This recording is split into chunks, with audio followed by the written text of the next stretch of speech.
So, I wanted to type this up for so long now, but felt like I could never accurately describe the creepiness and sinister nature of it all into words.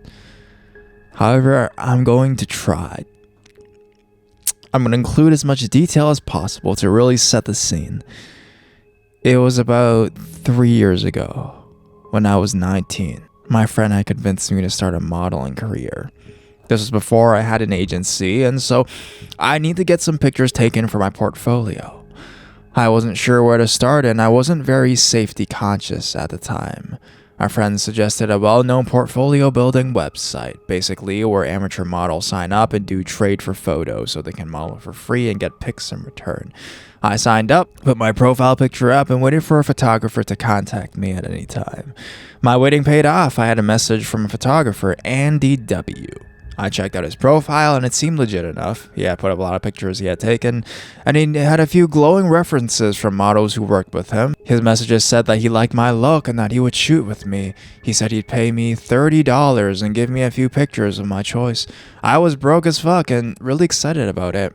He told me he was a caretaker for an old historical building, and that's where he did his shoots. He offered to pick me up from the station, as it was on the outskirts of the city. I was getting a weird feeling, but I needed the money, so I asked if I could bring a friend along. He said, sure, the more the merrier.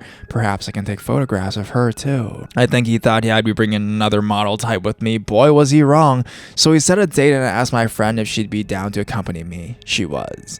It got to the day and things were already going bad. My train had been delayed by an hour and my friend was waiting for me at the station. The photo shoot had already been scheduled pretty late, and now it was even later. It was around 7:30 p.m. when I got to the station and met my friend.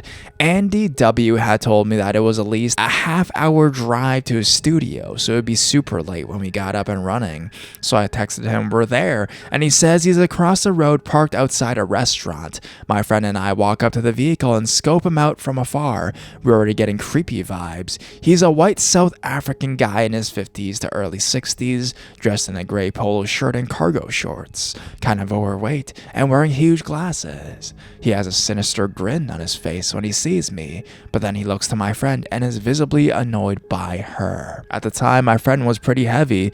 She also came dressed in a black hoodie, black tracksuit bottoms, and a black beanie hat. She looked like a bodyguard, basically. I could tell it wasn't what he was expecting. He put his smile back on quickly and greeted us. Hi, girls. I apologized for the train being delayed and said something like, let's get going, to which he responded, nonsense, I'm starving, haven't eaten all day, let's get dinner. My friend and I exchanged nervous glances. We said we weren't hungry, and we could just get on with the shoot because we didn't want to get home too late. He flat out refused and said he'd pay for our dinner, and said we were just outside a restaurant after all. We eventually gave in, and my friend said, okay, just be quick. So we get into this Indian restaurant and take a seat by the window. I sit next to my friend, and he sits opposite us. He gets the buffet, and so do I. My friend decided not to eat. He keeps encouraging us to have a beer or get a wine. We refused and he keeps insisting, eventually just getting a beer himself. He walks up to the buffet and me and my friend whisper about how creepy he is and what we should do about it. She says she wrote down his license plate number and will text it to a family member.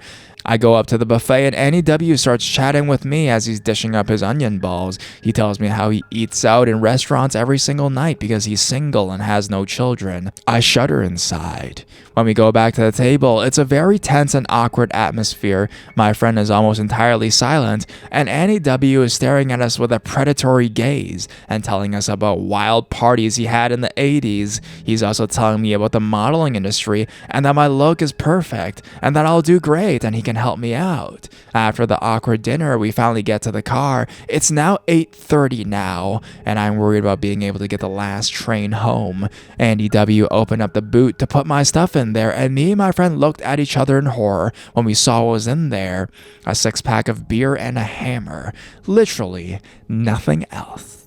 At this point, we were sure this guy was going to kill us, and I couldn't really tell you why we got in the car, but we did. It was a long drive to this place. While we were in the car, one of his associates from that place called him on the phone. He answered and put the guy on speaker. "Oh, hi, you're on speaker," he says. "You're on speaker. Careful what you say. Your language, I mean. I got two lovely ladies in the car with me." Me and my friend glanced at each other. He was visibly anxious and tense about whatever his friend was going to say on the phone, but all he did say was the model from the previous shoot had made it home all right. We arrive in the car park of the place, and the complex is huge. There's a massive main building, and multiple outhouses, and a pond with birds and trees in the middle. It looked like a Victorian build, and it looked very empty, like somewhere you do a horror film. He takes us inside and the place is completely dark. It's like a maze too. Endless corridors and endless doors and seemingly no one else around. Me and my friend were both so on edge the whole time, so he takes us up to a flight of stairs and said that his studio is up there. We get into the room and I wouldn't have described it as a studio. It's a white room, medium size with a red velvet backdrop and a few lights. There's a little changing room area and a sofa for my friend to sit on. It's pretty dingy and looks like it needs some serious maintenance, but we just go with it. He tells me to get changed and asks my friends to put on some music. She chose Marilyn Manson, so I get changed into an outfit I brought with me, a long brown skirt with a thigh slit and a purple top. I come out and he insists the top isn't working. He asks me to change it, but I don't have anything else. He brings out a bag of clothes, all women's, all about my size, small, and they seemed used. I changed into what he wanted and then get in front of the camera. I kept glancing at my friend nervously because I could tell she was also really freaked out. I was casing the room for potential weapons and ways to get out of this shit if it got weird. He apologized for not having a makeup artist available, and he got up and bolted the door shut. I gulped. My friend looked scared. I tried to remain calm. He then proceeded to take awkward photos of me for a while, with heavy metal music playing in the background. By this time, it was about 9:30 p.m. at night, and I was really freaking out about the time. I wanted to make an excuse to leave, but I didn't want to make him angry. He continued to take pictures of what felt like forever until he suddenly said, "Your bra strap and knickers are ruining these photos. Take them off." Oh Lord, no. I was really freaking out now. The door was bolted. The house and the complex was huge and pitch black. Nobody knew where we were. I looked at my friend as if to say, what do I do? But I decided I would just take them off so he would not get angry. I went into the changing area and took my bra and underwear off. Much better. Now I can see the lines of your body better. He kept snapping away, and the heavy metal music kept playing, until suddenly he decided the pictures weren't working. He said I was too nervous and stiff, and that I need to relax and loosen up more. He abruptly got up and said, "Follow me. I have a surprise for you girls." He walked us down the stairs and through the endless corridors. I got lost at one point and couldn't find my friend or Andy W. I caught up with them again, and we were in front of a door. He unlocked it. It was pitch black. We couldn't see a thing. "Go in, girls," he said. Why don't you go in first?" we nervously suggested.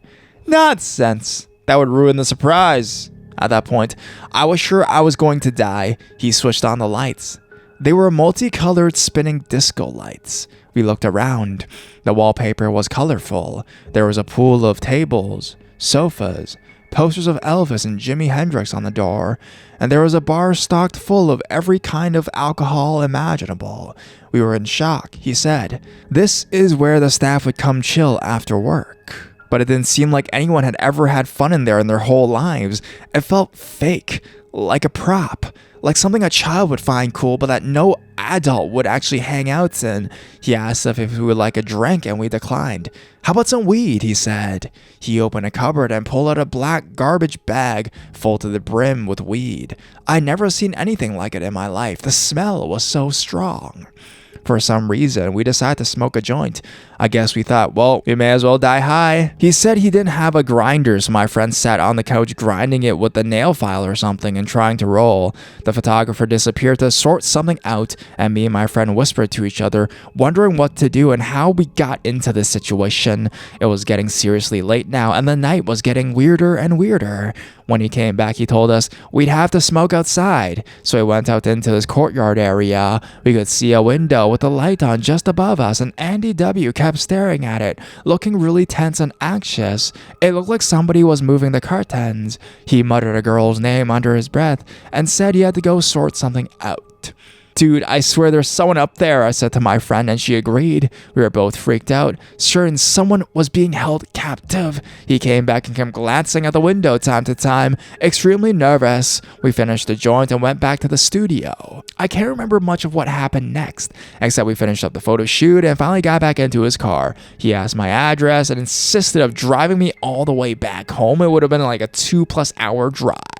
I told him thanks, but we're going to different destinations, so just drop us off at the station. He kept pushing to drop me home, but eventually gave in. When we got to the station, he seemed disappointed, as if whatever plan he had for me didn't pan out. He paid me the money, insisted I give him a hug. We got on the train in one piece, completely traumatized, certain we escaped just death or worse. We never told anyone, and we couldn't really put our experiences into words. We tried to laugh about it. We thought no one would really believe us about it anyways. Sometime after that, we looked up the lodge and discovered that's actually a child social services home. Yeah, that's right. We were beyond freaked out.